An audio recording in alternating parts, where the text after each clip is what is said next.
అందరికీ నమస్కారం. నేను మీ బిస్సిరెడ్డి. ఈ మధ్యకాలంలో వైఎస్ఆర్సీపీ వాళ్ళు ఒక పాట పట్టుకున్నారు. ఆ పాట పాడుతున్నారు సోషల్ మీడియాలో కానీ వాళ్ళ నాయకులు కానీ. ఏంటంటే జగనన్న అతి మంచితనమే వాళ్ళ కొంప ముంచిందంట, అందువల్లే ఓడిపోయారంట.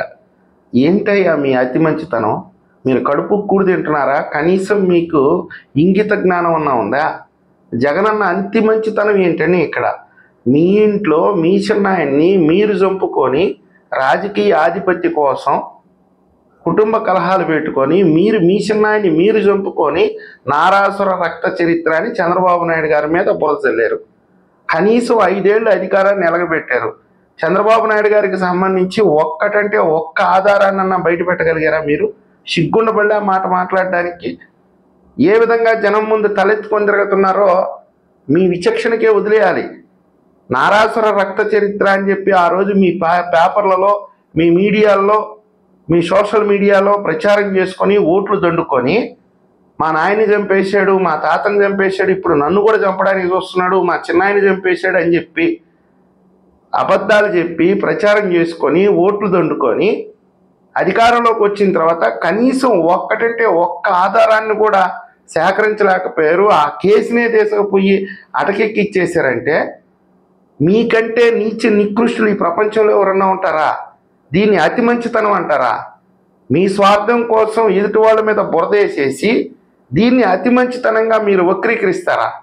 ఇంకొక అతి మంచితనం, 33,000 ఎకరాలు రాష్ట్రం కోసం త్యాగం చేస్తే అమరావతి రైతులు ఆ మహిళలను కూడా చూడకుండా పండగ పబ్బం ఏం లేకుండా చేసి 4 ఏళ్ళు వాళ్ళని చిత్ర వదకు గురి చేశారు.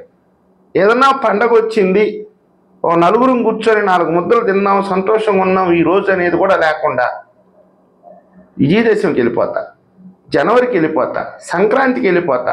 ఎక్కడికి? విశాఖపట్నంకి. కనీసం వాళ్ళు ఆ రోజున పండగ కూడా చేసుకునేవాళ్ళు కాదు. ఈ దుర్మార్గుల మాటలు విని భయపడిపోయి అరే మా పొలాలు ఇచ్చేమే, కనీసం వాటిని మళ్ళీ సాగు చేసుకోవడానికి కూడా లేకుండా చేసేసారే. ఎంత నరకాన్ని అనుభవించారు వాళ్ళు ఆ 3 సంవత్సరాలు. ఇది అతి మంచితనమా? 3 రాజధానులు అన్నాడు. సరే, ఏమన్నా ఒక్క రాజధాని అన్న తయారు చేసావా? సర్వనాశనం చేసావు. 500 కోట్ల రూపాయలు ఖర్చు పెట్టి విశాఖపట్నంలో ప్యాలెస్ కట్టుకున్నావు. ఎవరు డబ్బది? దీన్ని అతి మంచితనం అంటారా? ఇక్కడ రాజధాని రైతులు కన్నీళ్ళు పెట్టుకొని ఏడుస్తుంటే కూటుకి తినకుండా వాళ్ళని కష్టపెట్టి వాళ్ళని దిక్కులేని వాళ్ళని చేసి నీ పాటికి నువ్వు పోయి విశాఖపట్నంలో 500 కోట్ల రూపాయలు ప్రజాధనాన్ని తీసుకుపోయి ప్యాలెస్లు కట్టుకోవడాన్ని అతి మంచితనం అంటారా? ఇంకొక అతి మంచితనం ఏం చెప్పాడు ఎన్నికలకు ముందు? మద్యపాన నిషేధం చేసేస్తాను, నేను మళ్ళీ ఎన్నికల్లోకి వచ్చి మిమ్మల్ని ఓట్లు అడగాలి అంటే మద్యపాన నిషేధం చేసి వచ్చే ఓట్లు అడుగుతాను అన్నాం. ఏం చేశాడు అధికారంలోకి వచ్చిన తర్వాత? అధికారంలోకి రాకముందే లిక్కర్ పాలసీని రూపొందించుకొని అక్రమ మార్గంలో ఎలా డబ్బు సంపాదించాలి, జనం రక్తం ఎలా పీల్చుకొని తాగాలనేది ఒక ప్రణాళికే సిద్ధం చేసుకున్నాం. అధికారంలోకి వచ్చిన తర్వాత 50 రూపాయల క్వార్టర్ని 250 రూపాయలకి అమ్మకు నూక్కి, అది కూడా ప్రభుత్వానికి ఏమన్నా ఆదాయం వచ్చిందంటే లేదు. వేల కోట్ల రూపాయలు, లక్షల కోట్ల రూపాయలు దోపిడీ చేసి అక్రమ మార్గం గుండా విదేశాలకు తరలించేసావు. ఇదా నీ అతి మంచితనం? బిడ్డలను కూడా కాదనుకొని, కడుపును పుట్టిన బిడ్డలను కూడా కాదనుకొని రాష్ట్రంలో ఉండే ప్రతి బిడ్డ అభ్యున్నతి కోసం ఆయన దృష్టి పెట్టాడంట. వాళ్ళని చదువులు చెప్పించి ఉన్నతంగా తీర్చిదిద్దాలని చూశాడంట ఆయన అతి మంచితనం అంటది.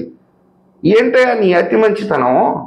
ఏడాదికి 1.5 లక్షల నుంచి 2.5 లక్షల మంది విద్యావంతులు పట్టభద్రులు ఇతర రాష్ట్రాలకు వలసపోతున్నారు. ఇక్కడ ఇంజనీరింగ్లు చదివిన వాళ్ళు అక్కడ పోయి సెక్యూరిటీ గార్డులుగా పనిచేస్తున్నారు, ఇక్కడ ఉపాధి మార్గం లేకుండా.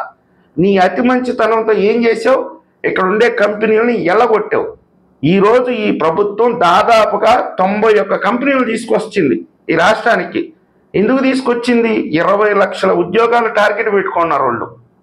అది బిడ్డల మీద, భావితరాల మీద బాధ్యత, ప్రేమ అంటే. నీ బిడ్డల్ని యూకేలో చదివించుకుంటా ఈ బిడ్డల్ని పక్క రాష్ట్రాలకు బానిసలు చేయడం కాదు నీ అతి మంచితనం. ఎవడికి చెప్తావు నీ అతి మంచితనం గురించి? ఎందుకు జనాల్ని ఈ విధంగా మీరు డైవర్ట్ చేయడానికి ప్రయత్నిస్తారు? ఇంకనే సిగ్గుండాలి. మనం ఏం తప్పు చేశాము, దానికి ఏం ప్రాయశ్చిత్తం చేసుకోవాలి, మనకెందుకు 11 సీట్లు ఇచ్చారు. ఈరోజు కనీసం ప్రజలు మన మొహం వైపు కూడా చూడట్లేదు. నిన్న నందిగం సురేష్ని అరెస్ట్ చేశారు. ఎవడన్నా పోయాడా? జనాలు 4 పోయారా అతనికి మద్దతుగా? కనీసం నీ పార్టీ కార్యకర్తలుగా చెప్పుకునే వాళ్ళన్నా పోయారా? అది కూడా లేదు.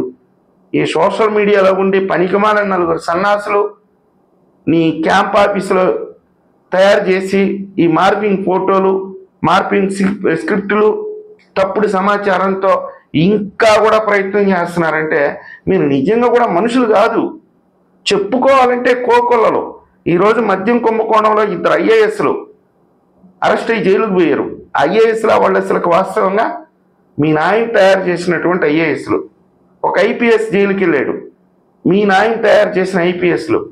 వీళ్ళు ఎలాంటి వాళ్ళు అంటే దేశద్రోహులకి ఇక్కడ ముంబైలో పేలుళ్ళు సృష్టించిన వాళ్ళు, హైదరాబాద్లో పేలుళ్ళు కుట్రకి పాల్పడిన వాళ్ళకి పాస్పోర్ట్లు తయారు చేసి విదేశాలకు పంపించిన వాళ్ళు వీళ్ళంతా, ఈ ఐఏఎస్లు ఐపీఎస్లు. ఇది నీ మంది మార్పులో నీ అతి మంచితనం. దీన్ని ఈరోజు ఏం చేస్తున్నారు? తప్పుడు మార్గంలో తీసుకొని వచ్చి ప్రజలను ఇంకా మభ్య పెట్టడానికి ప్రయత్నిస్తున్నారు. ఎన్నాళ్ళు చేస్తారు ఈ పని? ఎన్ని రోజులు చేయడానికి ప్రయత్నిస్తారు? ఎన్ని రోజులు ప్రజల సంకనాకి బతకడానికి? వాళ్ళ అసలుకి మీకు సిగ్గు అనేది లేదా? అసలుకి ఏ విధంగా చెప్పుకుంటారు? నేను చెప్పిన ఈ 4 అంశాల్లో ఒక్కదానికన్నా మీ దగ్గర సమాధానం ఉందా? మద్యపాన నిషేధం సమాధానం ఉందా? బాబాయ్ హత్య సమాధానం ఉందా? ఈ ఇతర రాష్ట్రాలకి తరలిపోయినటువంటి వలస విద్యార్థులు మీ దగ్గర సమాధానం ఉందా? ఎందుకు పరిశ్రమలు వెళ్ళిపోయినాయి? ఎందుకు ఐటీ పరిశ్రమలు వెళ్ళిపోయినాయి ఇతర రాష్ట్రాలకి? మీ దగ్గర సమాధానం ఉందా? మీరు చేసిన ఒక్క ఆరోపణకు కూడా మీ దగ్గర సమాధానం లేదు. కేవలం ఇంకా అబద్ధాలు చెప్పాలి, ఇంకా ప్రజలను మభ్యపెట్టాలి. ఏ చిన్న అవకాశం దొరికినా దాన్ని అందిపుచ్చుకొని మళ్ళీ ముఖ్యమంత్రి కావాలి. ఏమి దరిద్రపు ఆలోచనలయ్యా. మంచిగా మారడానికి ప్రయత్నించండి. ప్రపంచాన్ని చూడండి, పక్కన వాళ్ళని చూడండి. ఈరోజు ప్రజలు ఎంత సంతోషంగా ఉన్నారో చూడండి. మీ పాలనలో ఎంత నిర్బంధాన్ని అనుభవించారో, ఎంత నియంత పరిపాలనలో బతికారో, ఎంత నిరంకుశ పరిపాలనలో బతికారో, ఈరోజు ఎంత స్వేచ్ఛగా బతుకుతున్నారో ఆ స్వేచ్ఛని మీరు కూడా పంచుకోండి. మీరు కూడా స్వేచ్ఛగా బతకండి.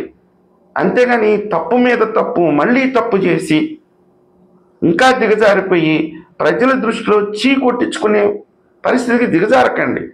ఆల్రెడీ మీకు కొన్ని ఎగ్జాంపుల్స్ కనపడుతున్నాయి కంటి ముందు. ఇప్పుడు వల్లభనేని వంశీ ఇష్యూ చూస్తే ప్రజల నుంచి కనీసం 1% కూడా స్పందన లేదు. రేపు జగన్మోహన్ రెడ్డిని అరెస్ట్ చేసి జైలుకి తీసుకుపోయినా కనీసం ఒక్కడు కూడా అతని ముఖాన్ని దేకేవాడు ఉండడు. ఇంకా ఇందుకు దిగజారిపోతారు. కాస్తైనా ప్రజల కోసం ఈ రోజైనా ఆలోచించండి, ఆ విధంగా ప్రయత్నించండి అని నేను విజ్ఞప్తి చేస్తున్నాను. ఇలాంటి తప్పుడు ఆరోపణలు చేయబాకండి. ఈ వీడియో మీకు నచ్చినట్లయితే లైక్ చేయండి, సబ్స్క్రైబ్ చేయండి. ధన్యవాదాలు.